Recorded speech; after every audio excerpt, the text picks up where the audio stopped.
अगले वक्ता के रूप में माननीय सदस्य श्री संजय सिंह।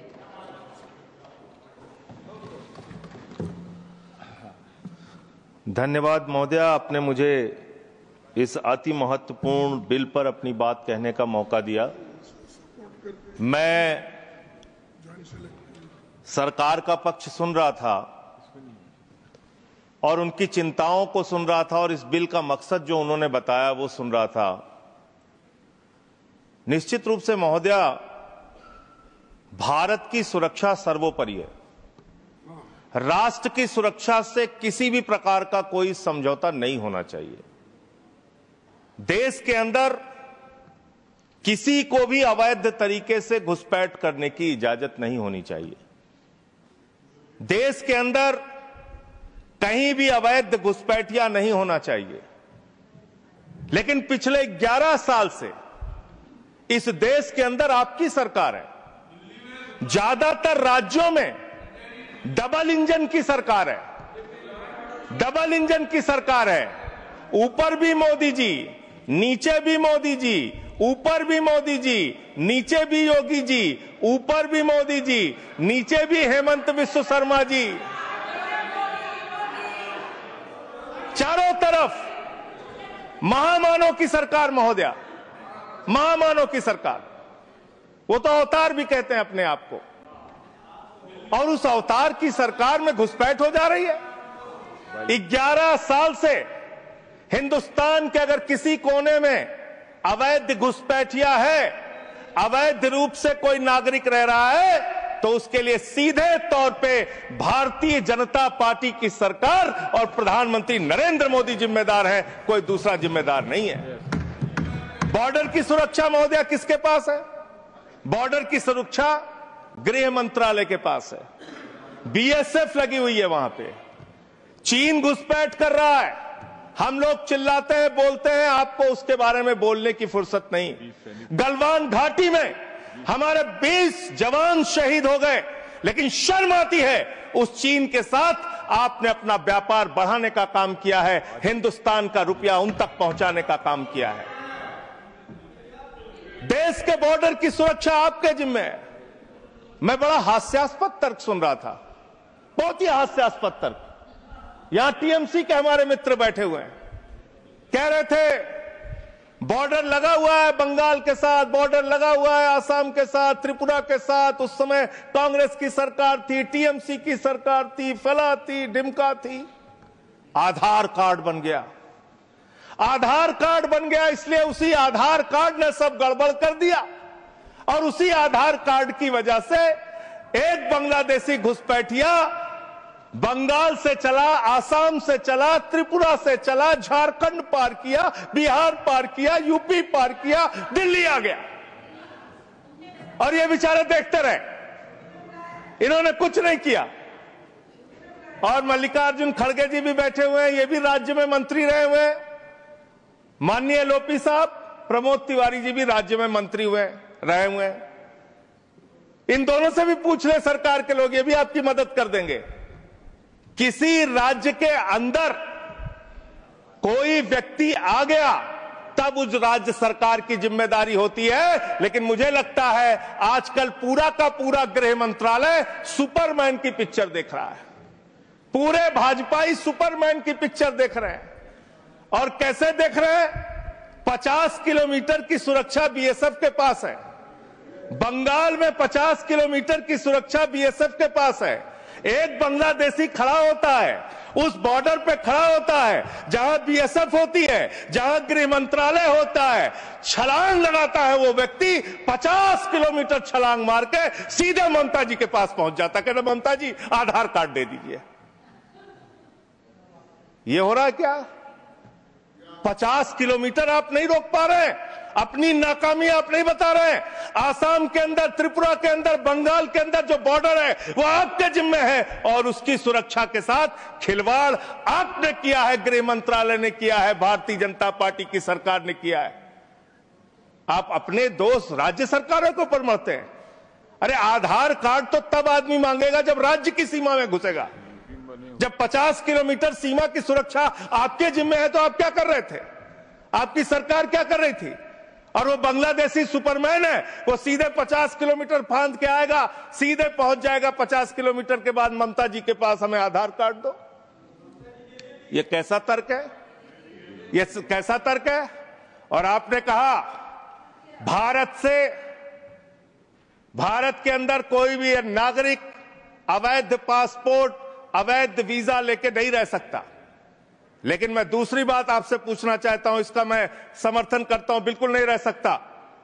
लेकिन जो हिंदुस्तान के डकैत आज विदेशों में बैठ के हमको चिढ़ाने का काम कर रहे हैं, जिन्होंने हमारी बैंकों को लूटा है, जिन्होंने आम आदमी का पैसा लूटा है, वो 20,000 करोड़ की लूट करने वाला नीरव मोदी और मेहुल चौकसी कई वर्षों से हिंदुस्तान छोड़ के बाहर बैठा हुआ है, चिढ़ा रहा है इस देश को। उस डकैत को आप पकड़ के अब तक क्यों नहीं ला पाए?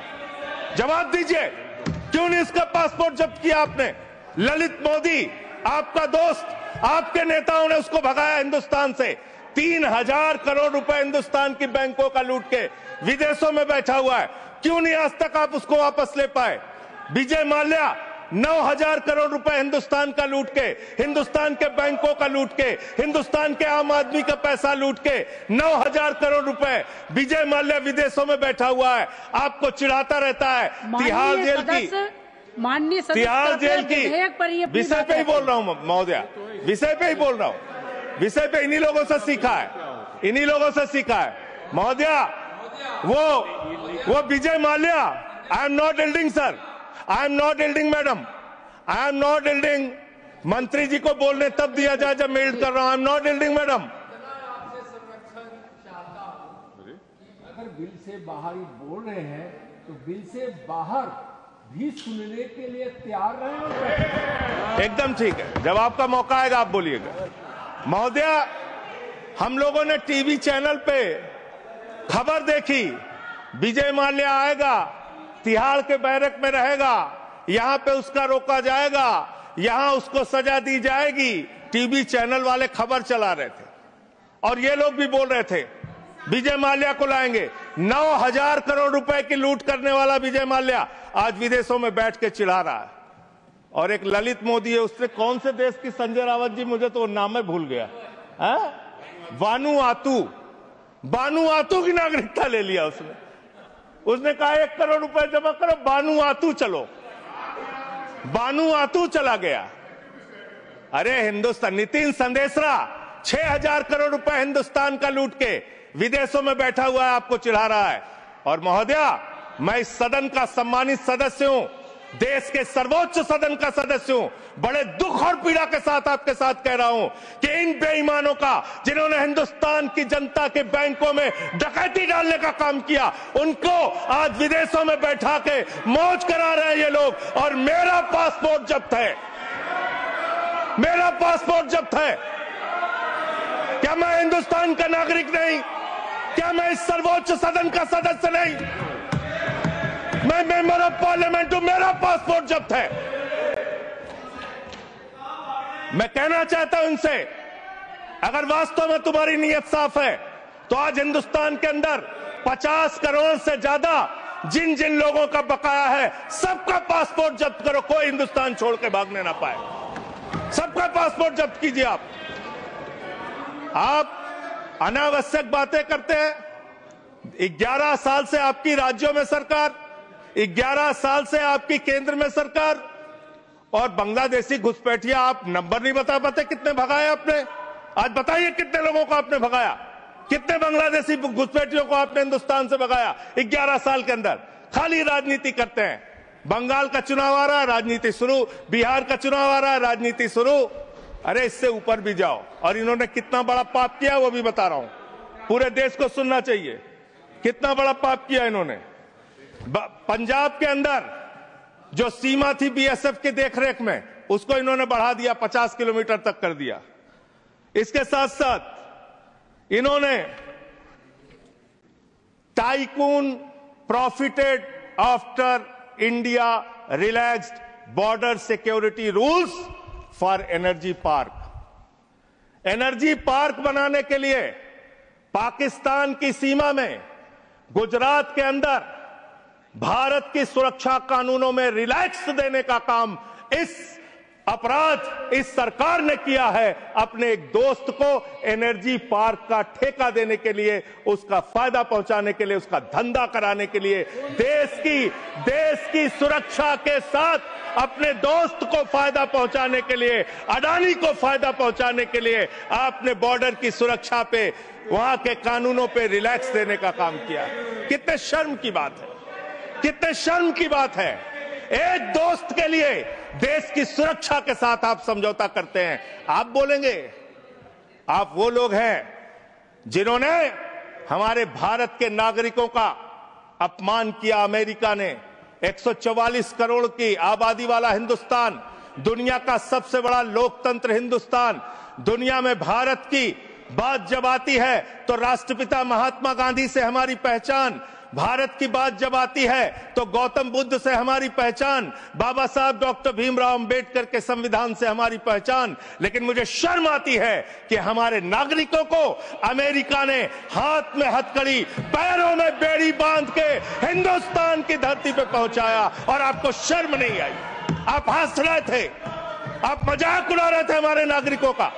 और हिंदुस्तान के अंदर जो हमारे नागरिक लाए गए अमृतसर के अंदर, उनको हथकड़ियां बांध करके जब उतारा गया, मान्यवर महोदया, जब उनको उतारा गया तो प्रधानमंत्री भी वहां उस वक्त थे, लेकिन उन्होंने सवाल नहीं खड़ा किया। जब उनको यहां उतारा गया उसके बाद उनको कैदियों के वैन में बैठा के हरियाणा छोड़ा गया।